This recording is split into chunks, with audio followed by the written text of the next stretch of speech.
하나님께서 우리에게 말씀을 주십니다. 우리에게 주신 말씀은 마태복음 2장 1절에서 12절 말씀입니다.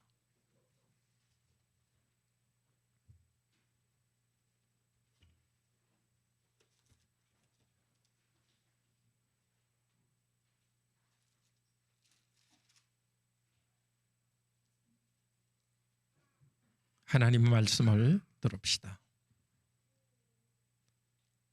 헤롯 왕 때에 예수께서 유대 베들레헴에서 나심에 동방으로부터 박사들이 예루살렘에 이르러 말하되 유대인의 왕으로 나시니가 어디 계시냐?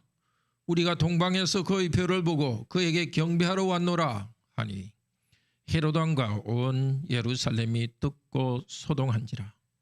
왕이 모든 대제사장과 백성의 서기관들을 모아 그리스도가 어디서 나겠느냐 물으니 이르되 유대 베들레헴이오니 이는 선지자로 이렇게 기록된 바 또 유대 땅 베들레헴아 너는 유대 고을 중에서 가장 작지 아니하도다. 내게서 한 다스리는 자가 나와서 내 백성 이스라엘의 목자가 되리라 하였음이니이다. 이에 헤롯이 가만히 박사들을 불러 별이 나타난 때를 자세히 묻고 베들레헴으로 보내며 이르되 가서 아기에 대하여 자세히 알아보고 찾거든 내게 고하여 나도 가서 그에게 경배하게 하라. 박사들이 왕의 말을 듣고 갈새 동방에서 보던 그 별이 문득 앞서 인도하여 가다가 아기 있는 곳 위에 머물러 서 있는지라. 그들이 별을 보고 매우 크게 기뻐하더라. 집에 들어가 아기와 그의 어머니 마리아가 함께 있는 것을 보고 엎드려 아기께 경배하고 보배합을 열어 황금과 유향과 모략을 예물로 드리니라. 그들은 꿈에 헤롯에게로 돌아가지 말라 지시함을 받아 다른 길로 고국에 돌아가니라. 아멘. 말씀을 주시도록 기도합시다. 살아계신 하나님, 하나님 아들께서 이 땅에 오셨을 때에 온 백성을 대표하여 동방 박사들이 경배했던 이야기, 이 이야기를 통해서 새롭게 예수 그리스도를 경배하도록 교회를 이끌어 주셨습니다. 성령님 이 시간도 이 장면에 저희들이 들어가게 하시고 이제는 하늘 높이 계신 그리스도를 경배하도록 저희들을 감동시켜 주시옵소서. 주 예수 그리스도 이름으로 기도드립니다. 아멘. 어린이 말씀 듣겠습니다. 네. 어린이들 일어서시고요. 이한이가 혹시 앞으로 나오고 싶으면 앞으로 나오게 해서. 이한이 이쪽으로 오세요. 아빠하고 여기로 와. 여기서 여기 올 거야? 네, 지금 생각이 마음이 바뀌었습니다. 자, 그러면은 저 이현이, 소윤이, 해나 그리고 이한이 4명 말씀을 들읍시다. 자, 그때 저 동쪽에서 하나님께서 예수님을 만나러 박사들을 오게 했어요. 하나님께서 어떻게 해서 그 사람들을 예수님 만나게 했죠? 뭘 통해서 예수님께 오도록 했죠? 별. 여러분들도요, 별과 같은 것을 통해서 예수님께로 나왔어요. 여러분한테는 별이 뭘까요? 네? 맞아요. 별을 통해서 교회로 온 거예요. 교회로 오는데 별과 같은 일을 한 게 여러분들 부모님이에요. 부모님이 쫙 이렇게 어릴 때 잘 모르고 그냥 부모님이 아기 때 데려오니까 그냥 온 거예요. 별처럼 여러분을 교회로 이렇게 데리고 왔어요. 그런데 어떤 분들은 너무너무 병이 나서 병 고치려고 또 너무 슬프니까 교회에 오면 슬픔이 없을 줄 알고 별과 같이 뭔가 우리를 교회로 오게 했어요. 어디까지 왔죠? 별이 어디까지로 박사들을 오게 했어요? 네?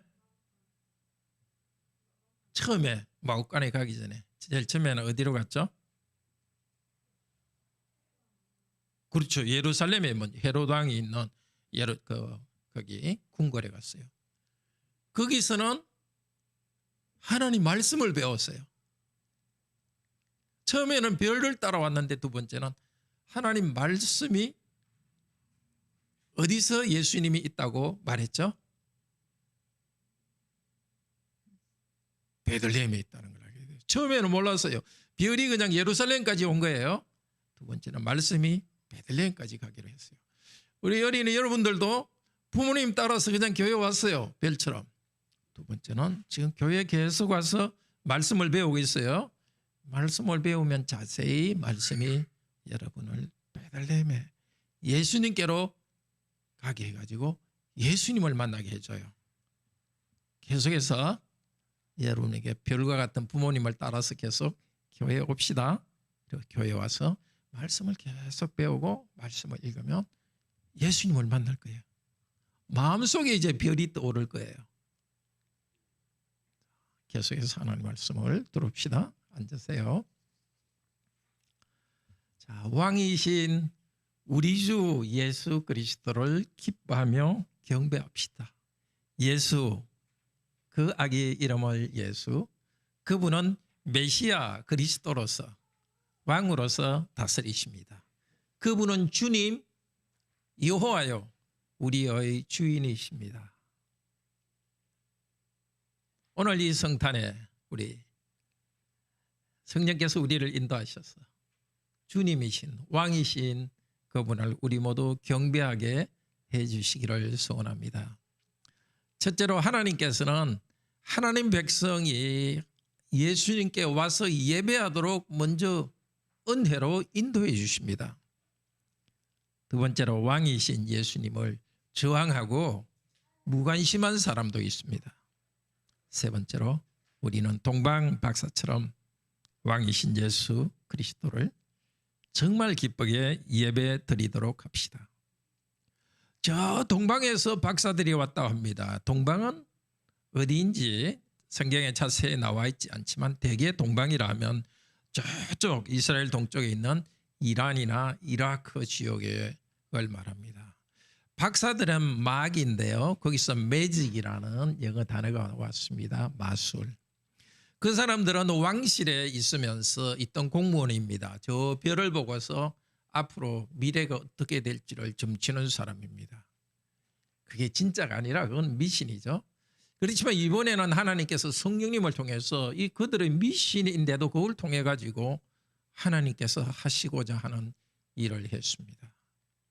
별이 그들을 예루살렘까지 인도했습니다. 정말 생각지도 못한 환경이 인도했습니다. 오늘 예배에 나온 여러 성도님들, 아까 우리 어린이들 말씀 들었듯이 아마 어릴 때부터 모태신앙에 태어난 분들은 부모님 이 별과 같이 여러분을 인도했을 겁니다. 아니면 마음에 깊은 슬픔이 있어서 위로받고 싶어서 그냥 교회에 나왔을 수도 있습니다. 잘 오셨습니다. 하나님께서는 그런 것으로 우리를 인도하십니다.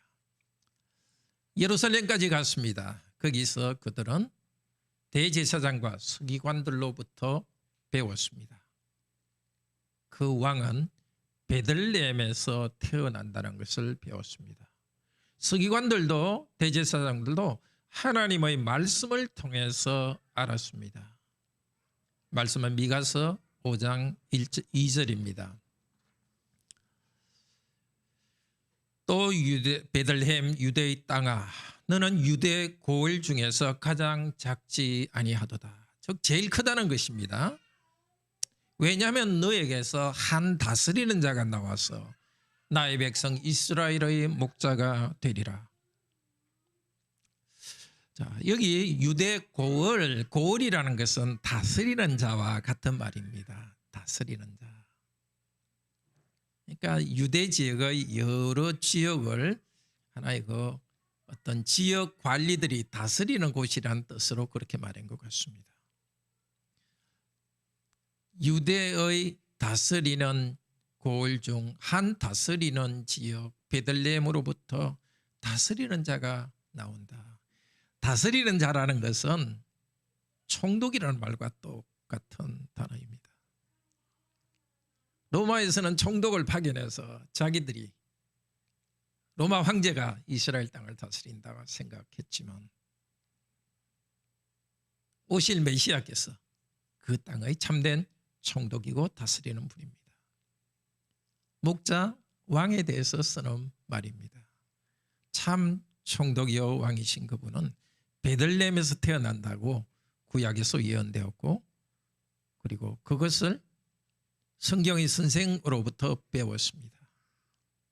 별을 따라서, 환경을 따라서 예루살렘에 왔던 이 박사들은 이제 하나님의 말씀의 인도를 따라서 베들레헴으로 갑니다.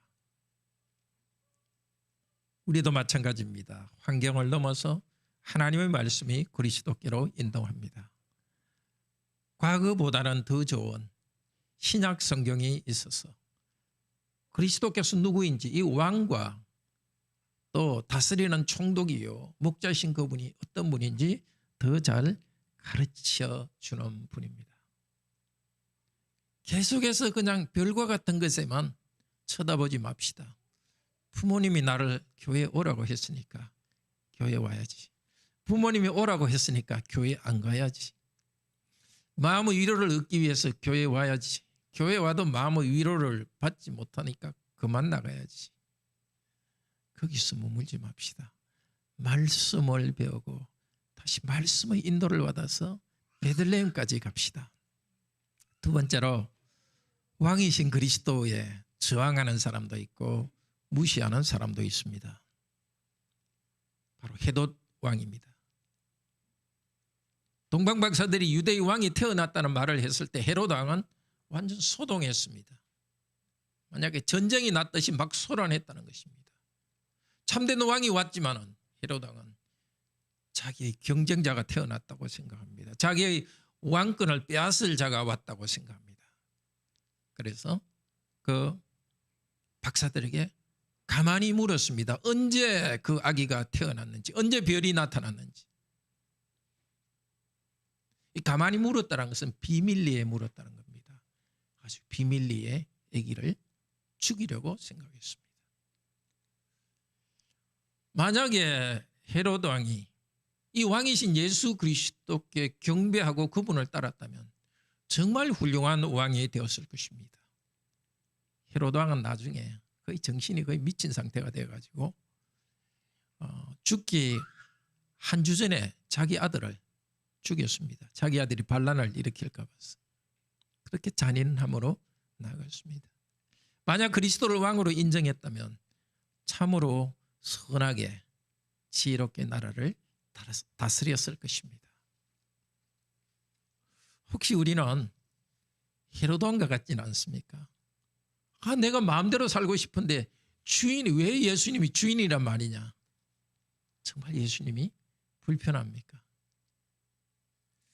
우리 마음속에 외모 이것이 왕처럼 돼 있고 또 좋은 학교, 좋은 직업, 많이 돈 버는 거 이게 그냥 왕처럼 돼 있어 가지고 예수님을 믿으면은 이걸 왕으로 모시지 못하니까 하나님 말씀에 따르면 그런 것들을 중요하지 않게 생각해야 되니까 그걸 포기하기 싫어가지고 예수님을 싫어하지는 않습니까? 예수님을 왕으로 모시십시오. 경배하십시오. 그러면은 여러분도 왕의 자리에 참여하는 세컨드 왕이 두 번째 왕이 됩니다. 예수님의 신하가 되십시오. 그러면은 부왕이 됩니다. 왕자와 왕비가 됩니다. 가장 좋은 것, 인생의 가장 높은 분으로 예수 그리스도를 모시기를 바랍니다. 헤롯 왕처럼 비참하게 인생을 끝내고 싶지 않다면 그 많은 권력을 가지고 있지만 자기 아들도 죽이면서 정신이 완전 이상해지는 그런 것으로 나가고 싶지 않으면 빨리 예수 그리스도를 왕으로 경배하시기를 바랍니다. 그런데 대제사장들과 서기관들은 너무너무 성경을 잘 알고 있었습니다. 바로 메시아 그리스도는 왕께서 베들레헴에 태어난다는 것을 알고 가르쳐 주었습니다. 그런데도 경배하러 가지 않았습니다. 더구나 대제사장들은 매일 제사를 드렸습니다. 그 제사는 바로 앞으로 오실 메시아, 그분께서 우리 죄를 위해서 십자가에서 자신을 드리는 분이라는 것을 나타내는 표시입니다. 하나의 그림자와 같은 것입니다. 근데 진짜가 왔는데도 그분에게 가지 않습니다. 서기관들은 성경을 그렇게 잘 압니다. 알기는 아는데도 하나님을 경배하지 않습니다. 왜 그랬을까요? 두려웠었겠죠. 그렇게 잔인한 헤롯이 싫어하는데 뭐 우리나라 사람만 눈치 빠른 게 아니라 그 사람들도 그 정도 눈치는 있지 않았겠습니까? 헤롯이 하는 말을 보고 자기들도 가면 자기들도 죽일지 모른다는 생각 때문에 가지 않았죠. 아니면 자기의 지위를 유지하기 위해서 그때는 뭐 헤롯 왕이 그냥 대제사장을 임명하기도 했습니다. 자기의 경제적인 이익이나 자기의 안락을 위해서 예수님에 대해서 무관심했습니다. 혹시 우리는 그렇지 않습니까? 성경 잘 아는데도 또 예배는 드리고 있는데도 정작 예수님께 예배는 드리지 않는다면, 경배하지 않는다면 참으로 슬픈 일입니다. 예배는 드리고 잘 출석하고 있는데 마음속에는 항상 자기의 안정, 그게 중심에 있어가지고 정말 예수님을 만나서 경배하지 못하는 일이 없는지요. 우리 어린이들과 학생들도 마찬가지입니다. 부모님과 함께 교회는 오는데 그냥 교회당에 앉아 있기는 한데 예수님 그분에 대한 관심이 없이 그냥 빨리 예배가 끝나서 그냥 집에 빨리 가서 컴퓨터와 스마트폰 했으면 좋겠다, 이 생각이 있지는 않은지 참 비참한 일입니다. 그렇지만 참 예수님을 만나고 싶은데 예배는 드린데도 하나님께 경배 드리는 일이 잘 되지 않습니까? 그러면 간절히 부르짖읍시다. 하나님, 예수님, 제가 왕으로서 예수님이 정말 있다는 것을 알고서 예배 가운데 하나님 임재를 경험하고 예배 드리고 싶습니다.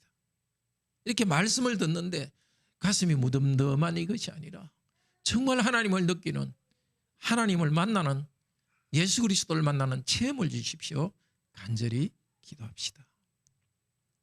그러나 동방에서 온 박사들, 정말 구약 성경도 모르고 도대체 이 왕이 누군지도 모르는 이 사람들은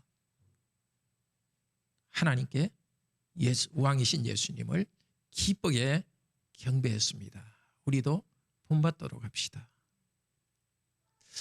이 예배를, 그들이 한 경배를 통해서 우리는 한 6가지를 배울 수가 있습니다. 첫째로 그들은 별빛의 인도를 받았을 뿐만이 아니라 말씀의 인도를 받고서 기쁨으로 예배를 드렸습니다. 처음에는 별의 인도만 받았지만 이제 예루살렘을 떠날 때는 말씀의 인도와 함께 별의 인도를 받았습니다. 우리의 예배라는 것은 하나님 말씀에 대한 깨달음도 있지만 또 환경에서 우리를 인도하시는 그 하나님을 알고서 기대하면서 기쁨으로 예배로 나옵니다. 우리 모두에게도 말씀을 통해서 우리 안에 샛별이 떠오르게 하십니다. 베드로 후서 2장 19절 20절, 아마 오타로 29절이라고 한 것 같은데 19절 20절 아주 중요한 부분입니다. 같이 한번 보시도록 합시다. 제가 읽겠습니다. 또 우리에게는 더 확실한 예언이 있어 어두운 데를 비추는 등불과 같으니 날이 새어 샛별이 너희 마음에 떠오르기까지 이것을 주의하는 것이 가하니라. 우리 모두는 어두움 속에 헤매는 사람과 같습니다. 뭔가 열심히 일하고 목표를 가지고 일하더라도 정신적으로 영적으로는 혼란 가운데 있습니다. 뭘 판단을 제대로 하지 못하고 그냥 이익되는 것만 향해서 쑥 단기적인 목표는 있는데, 작은 것을 얻는 그런 그 기술은 있는데, 참 중요한 것을 찾아가는 그 방향감과 그것을 향해서 나아가는, 길을 향해서 나아가는 균형 감각이 없습니다. 말씀을 읽고 말씀을 배울 때 우리 하나님께서는, 성령께서 우리 마음에 샛별이 떠오르게 하십니다.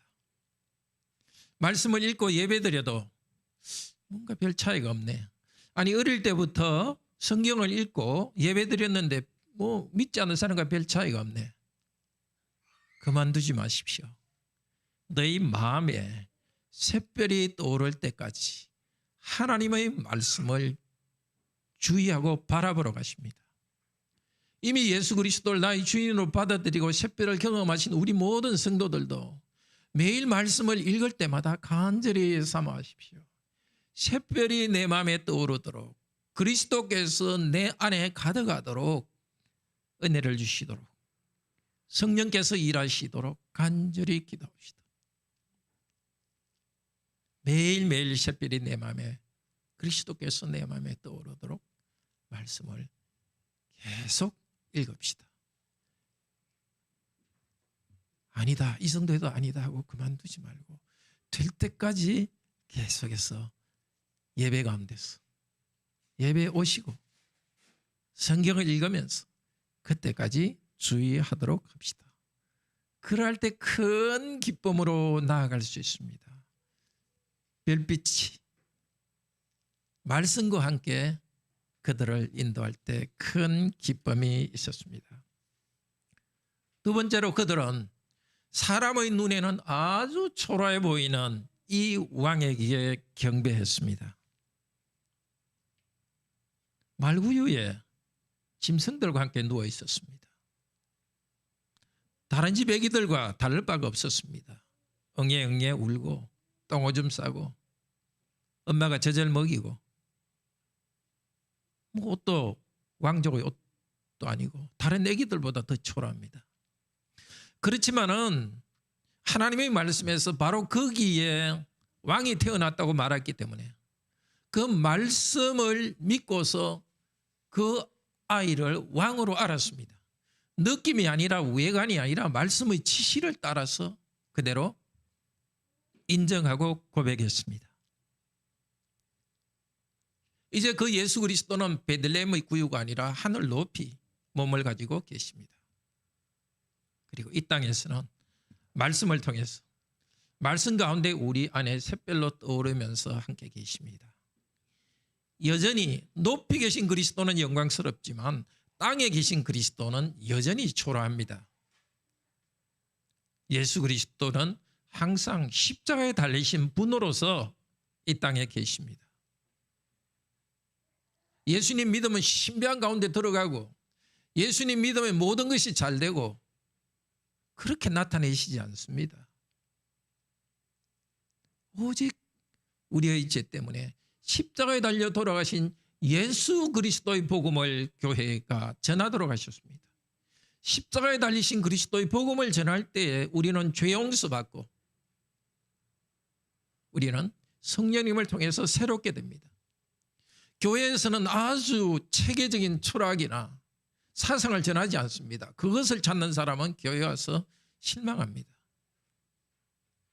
이렇게 교회 출석하면 막 기적이 생기고 그것은 아닙니다.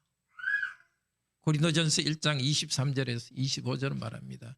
십자가의 도가 멸망한 유대인들은 기적을 찾고 헬라인들은 지혜를 찾지만 십자가의 도는 지혜롭지도 않고 또 기적도 아니고 능력도 없어 보이지만 이 십자가의 도리가 바로 참된 지혜요 하나님의 능력입니다. 별 아닌 이 십자가의 복음을 믿을 때에 바로 왕이신 예수 그리스도를 경배합니다. 그리스도를 믿을 때 그리스도와 연합하여서 우리는 새로운 인생을 살아갑니다. 고난과 슬픔을 해결하기 위해서 별빛을 따라서 교회에 나온 성도님이 있습니까? 예수 그리스도를 만나야 그것이 진정으로 해결됩니다. 그냥 상담학에서 이야기하듯이 자존감을 높이십시오. 뭐 과거의 상처에 대해서 자꾸 생각하면서 그걸 해소하십시오. 그거 좀 도움도 됩니다. 나쁜 건 아닙니다. 그러나 그것이 우리의 참된 외로움과 슬픔을 해결할 수는 없습니다. 사도 바울은 복음을 전하다가 빌립보에서 엄청나게 매를 맞았습니다. 살점이 찢어지고 피가 흘렸습니다. 신라와 함께 그 고통을 당했고 감옥에 갇혔습니다. 움직일 수 없는 상태였습니다. 그때 기도하고 하나님을 찬양했습니다. 하나님을 찬양하고 기뻐할 때는 모든 일이 잘 될 때 그렇지 않습니다. 오히려 길이 꽉 막혀 있고 육체적인 고통 가운데 있을 때 아무 일도 할 수 없을 때 그때야말로 정말 기도와 찬양이 필요할 때입니다. 그들이 기도하고 찬양할 때 감옥문이 열리는 기적이 일어났고 감옥을 지키는 간수가 오히려 복음의 항복에서 그 가족 전체가 변화되는 일이 일어났습니다. 우리의 기쁨은 초라한 십자가의 복음을 믿을 때 생깁니다. 고난 가운데 하나님께 기도하고 찬양할 때에 기쁨이 생깁니다. 복음도 초라할 뿐만이 아니라 믿는 사람들도 초라합니다. 여기 있는 우리들을 보십시오. 물론 품위가 없는 사람들은 아닙니다. 정말 우리 교회 성도들 아주 품위가 있는 분들입니다. 그렇지만 아주 부자거나 아주 많이 배웠거나 크게 성공한 사람들 아닙니다. 어쩌면 거꾸로가 많습니다. 일반 세상의 모임에서는 괜찮은 사람들이 모여서 클럽과 조직을 만들지만 이 교회는 죄인들을 부릅니다. 어디도 갈 수 없는 사람들을 부릅니다. 그래서 항상 교회는 사회에서 볼 땐 가장 낮은 자리에 바닥에 있는 사람들이 교회에 옵니다. 복음도 초라하고 교인들도 그렇게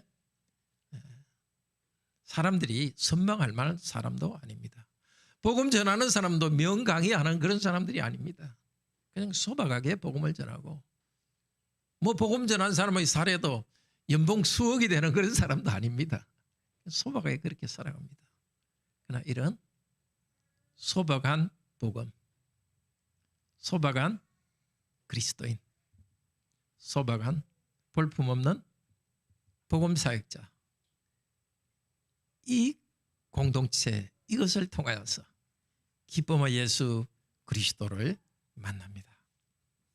세 번째로 그들이 드린 예배는 시간과 물질과 자기 자신을 드렸습니다. 아마도 그들은 저 이란 이라크 지역에서 한 1500km 되는 지역을 그 기간을 걸어왔습니다. 거리를 걸어왔습니다. 오는데 많은 수고가 있었습니다.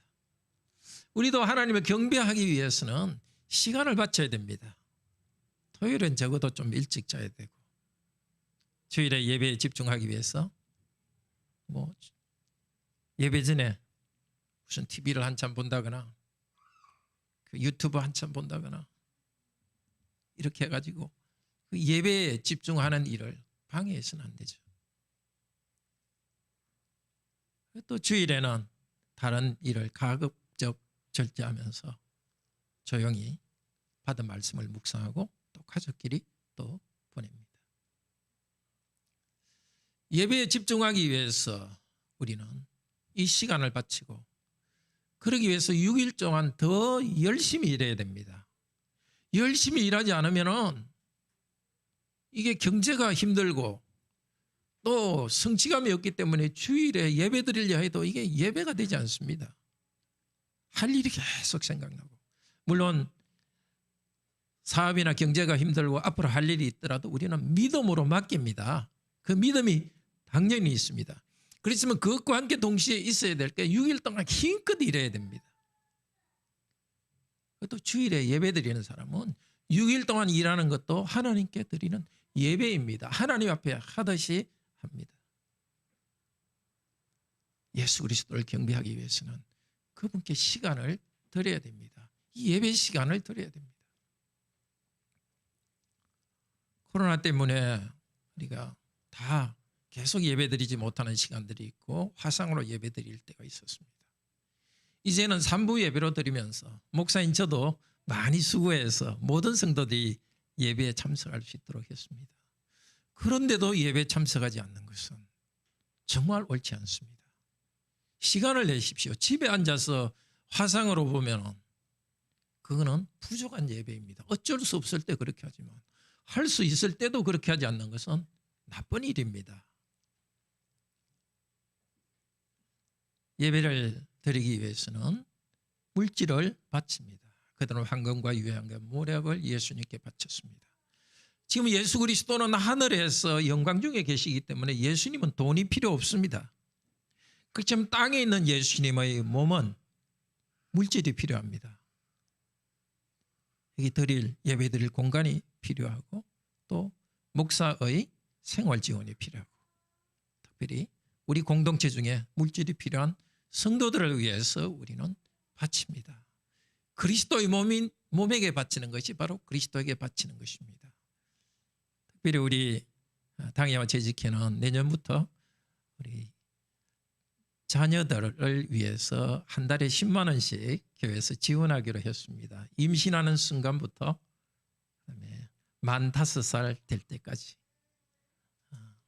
자녀 1인당 10만 원을 지원하기로 했습니다.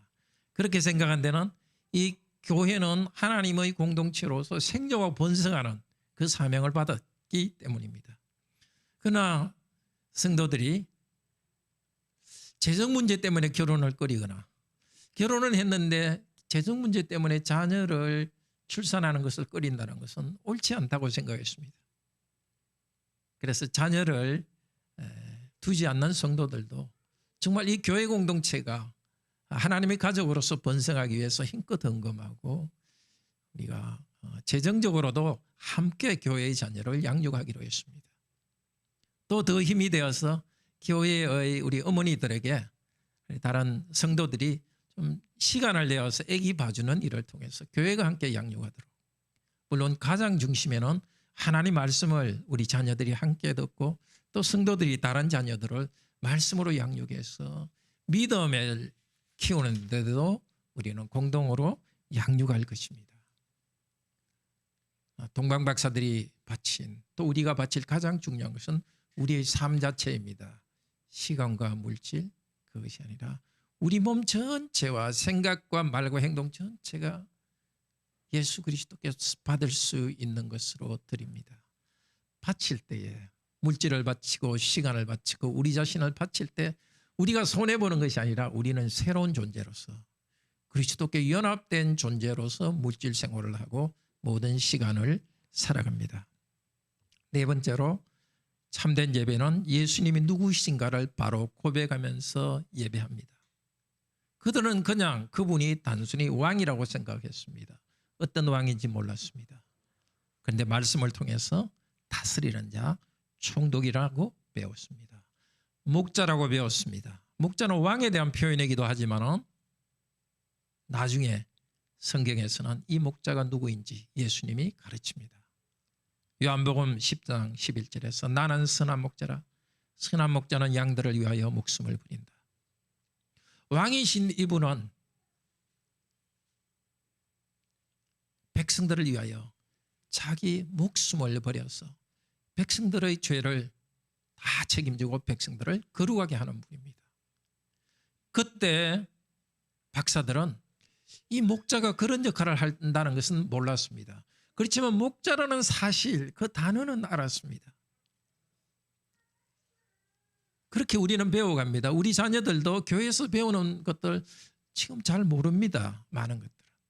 삼위일체 또 우리 죄를 용서한다 잘 모릅니다. 그렇지만 우선은 배웁니다. 그리고 시간이 지나면서 그것을 더 알아갑니다. 동방박사는 황금과 유향과 모략을 바쳤습니다. 황금, 유향, 모략 그때 가장 귀한 것들이기 때문에 왕에게 바치는 것입니다. 그들은 왕에게 이것을 바쳤습니다. 그런데 모략이라는 이 단어는 성경에서 2번 나옵니다. 신약 성경에. 요한복음 19장에 디모데가 아니죠. 누구죠? 예수님의 제자였던 밤에 찾아왔던 니고데모. 예. 여러분이 저보다 낫습니다. 예, 니고데모가 예수님의 시체에 모략을 발랐습니다. 그래서 모략 자체가 예수님의 죽음을 상징하는 의미가 있었습니다. 이 박사들은 몰랐지만 성령께서 이것을 가지고 오게 하셨어. 이 박사들은 십자가에 달려서 죽으실 대제사장인 예수 그리스도를 경배하게 했습니다. 그들이 그 뒤에 어떻게 되는지 모릅니다. 아마도 오순절 때 성령 임하셨을 때 아마 그때 와서 그들도 이렇게 복음 말씀을 받았지 않은가 추측은 해봅니다. 이렇게 하나님께 예배드리는 것은 그냥 왕이다 이것이 아니라 말씀을 통해서 그분은 참으로 다스리는 자요 목자요 자신을 희생하는 분이에요. 왕이요 제사장인 그분을 경배해야 합니다. 우리도 그렇게 경배합시다. 그냥 아기 예수 왔다고 기뻐하는 그 정도가 아니라 바로 저와 여러분, 다른 사람이 아니라 죄인 여러분을 위하여서 죄인 여러분 한 명 한 명이 하나님의 저주를 받고 영원한 지옥 심판을 받아야 되는데 여러분을 대신하여서 희생당하신 이분을 경배합시다. 그러나 죄와 죽음을 이기고 부활하시고 하늘에서 다스리는 이 하나님을 경배합시다. 이 하나님을 바로 알고 경배할 때 우리는 성령님 안에서 죄와 싸워 이길 수 있습니다. 우리 힘이 아니라 예수 이름을 부르며 예수님 능력으로 죄와 싸웁니다. 이 땅에 수많은 고난과 고통이 있을 때 그냥 주저앉는 게 아니라 예수 이름을 부르면서 우리는 이길 수 있습니다. 그분은 대제사장으로서 우리의 고통과 죄를 직접 체험하신 분이십니다. 죄는 없으지만 죄의 유혹을 받으면서 체험하신 분이기 때문에 우리가 부르짖을 때 우리를 도우시는 분입니다. 바른 신앙 고백으로 예배를 드리기 때문에 우리 자녀들에게도 이해하지 못하도 계속 교회에 데리고 옵시다. 하나님께서 동방박사들에게 그때 모든 걸 다 가르쳐 준 거 아닙니다. 목자다. 총독이다. 진짜 총독이다. 그 사실 자체만 알려줬습니다. 우리 자녀들도 지금 잘 몰라도 구원에 대한 기본 지식을 자꾸 가르쳐주고 성령께서 일하시도록 그리고 자녀들이 더 알게 되도록 기도하며 나아갑시다. 다섯 번째로 예배 후에 변화된 삶을 살았습니다. 그들은 하나님 말씀을 따라서 원래 왔던 길이 아니라 다른 길로 갔습니다. 상징적이라고 볼 수 있습니다. 예배에 나오기 전에는 조금 죄 때문에 흔들리고 엉뚱한 길로 갔지만 예배에서 하나님을 만나고 경배한 다음에는 이제 제 길로 바른 길로 걸어갑니다. 모여서 예배한 후에는 흩어져서 바른 길로 나아갑니다. 순종하며 나아갑니다. 여섯 번째로 그들의 예배도 우리의 예배도 모든 하나님의 백성들이 드리는 예배입니다. 그들이 하나님께 예수께 경배했다고 하는데 마태복음 28장 16절에는 예수님의 제자들이 경배했다고 합니다. 똑같은 단어입니다. 예수님의 제자들은 이제 죽으시고 부활하신 하나님의 사람이신 그분께 경배했습니다. 성령님을 통해서 교회를 세우실 그분께 경배했습니다. 동방박사들은 지식은 부족했지만 경배하는 하나님의 교회의 몸의 한 지체로서 경배했습니다. 여기 조그만 이 공간에서 예배드리는 우리들도 온 세계에 그리고 모든 시대의 교회와 함께 예배드립니다. 하나님 형상으로 창조된 모든 사람들은 하나님을 경배해야 됩니다. 이 대학동 지역의 관악의 서울의 경기 지역의 대한민국에 하나님을 경배하지 않는 너무나 많은 사람들이 있습니다. 우리들은 그들을 대표해서 그들을 대신해서 하나님께 경배합니다. 여기서 경배하는 우리들은 밖에 가서 그들에게 말해줍니다. 그것이 바로 전도입니다. 지금 이 시간에도 하늘에서 하나님께 대한 경배가 있습니다. 계시록에 보면은 하늘의 천사들과 먼저 간 성도들이 하나님께 경배하고 있습니다. 어린 양 높아신 예수 그리스도를 경배하고 있습니다. 이 땅에서 십자가에 달려 죽으시고 부활하신 예수 그리스도를 경배할 때 하늘에서는 영광 중에 계신 그분을 경배하고 있습니다. 하늘과 땅이 함께 경배하는 일에 우리가 참여하고 있습니다. 사랑하는 형제자매 여러분, 이렇게 우리를 예배로 불러주셨습니다. 믿는 부모님 때문에 아니면 여러 어려움 때문에 이유야 여러 가지지만 하나님께서 그곳으로 불러주셨습니다. 오늘 이제 말씀으로 불러주셨습니다. 이제 말씀이 말씀하신 대로 베들레헴으로 가라. 바로 십자가에 죽으시고 부활하신 예수님께로 나아가고 믿읍시다. 많은 것을 요구하지 않습니다. 여러분이 어릴 때부터 예수님을 믿었건 아니면 지금도 계속 예수님을 고백하고 있던 계속해서 우리가 믿고 고백해야 될 것이 바로 예수 그분은 사람이 되신 하나님이요 우리의 메시아요 왕이로서 우리를 죄로부터 구원하시고 고통으로부터 구원하신 분이라는 이 사실입니다. 사람이 마음으로 믿고 입으로 고백할 때 구원받습니다. 구원을 경험하신 우리 성도님, 오늘 이 시간에도 계속 이 사실을 고백하고 경배합시다. 하늘에 있는 천사들과 먼저 간 성도들과 함께 이 땅에서 경배하면서 어려울 때일수록 죄의 유혹이 있을 때일수록 물러서지 말고 더 경배하며 나아갑시다. 이 땅의 수고가 끝난 날에 우리도 천국에서 경배할 것입니다. 예수 그리스도 재림할 때는 우리 몸도 부활하여서 새하늘과 새 땅에서 온전히 경배할 것입니다. 예수 그리스도께서 몸으로 오신 그 날을 기념하는 오늘, 이제 다시 몸을 가지고 다시 오실 그 날을 소망하면서 우리 함께 예수 그리스도를 왕으로 경배하는 일을 계속합시다. 다 같이 그리스도를 경배합시다. 622장입니다.